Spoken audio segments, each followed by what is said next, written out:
Imaginez, depuis 2-3 jours, vous voyez apparaître sur vos bras, vos jambes et même votre visage des taches rouges qui vous grattent et dont vous ne connaissez pas la cause.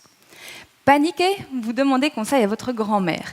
Mais ces tisanes à base de « Tiens, fille, bois-moi ça et tout disparaîtra » n'ont eu d'autre effet que de vous donner la nausée.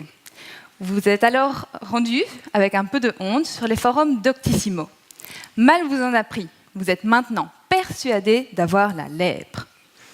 Vous courez dardard à l'hôpital, où enfin un médecin vous examine. Le verdict tombe. Vous êtes atteint de trichophysie circinée, exodogène, fulgurante. La respiration vous manque. Pour vous rassurer, le médecin vous explique qu'il ne s'agit que d'une forme bénigne d'herpès causée par une morsure de tique. Ouf, vous pouvez respirer. Cette situation, source de stress, nous l'avons déjà tous vécue. Et c'est pour résoudre une telle situation que je mène ma recherche doctorale. Vous l'aurez compris, la transparence du discours, du langage médical envers les patients et entre les médecins doit être améliorée. Je me focalise en particulier sur l'expression de 3 phénomènes linguistiques super importants dans le domaine médical: la causalité, la temporalité et l'aspectualité. Et là, je vous entends déjà, l'aspectu à quoi? Eh bien, rassurez-vous, je ne vais pas vous faire le même coup que les médecins en utilisant des termes trop compliqués. J'étudie la complexité du langage médical dans plus de 200 000 rapports médicaux provenant des services internes des hôpitaux bruxellois et sur une durée de 20 ans.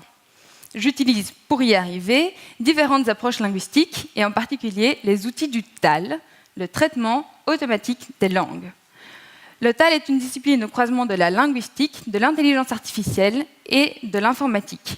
Vous connaissez tous le TAL, c'est le moteur de recherche de Google ou la petite voix énervante de votre GPS.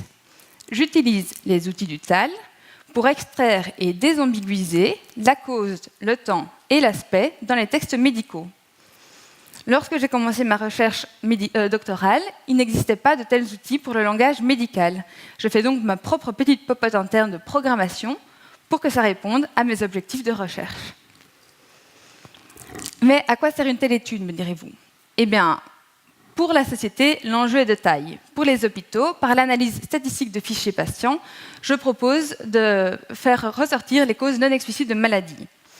Pour les médecins, je proposerai de faire un croisement de tous les symptômes des patients qui viennent chez plusieurs spécialistes. En définitive, ma recherche doctorale entend améliorer la compréhension du patient, la connaissance des pathologies et la qualité des soins. Merci.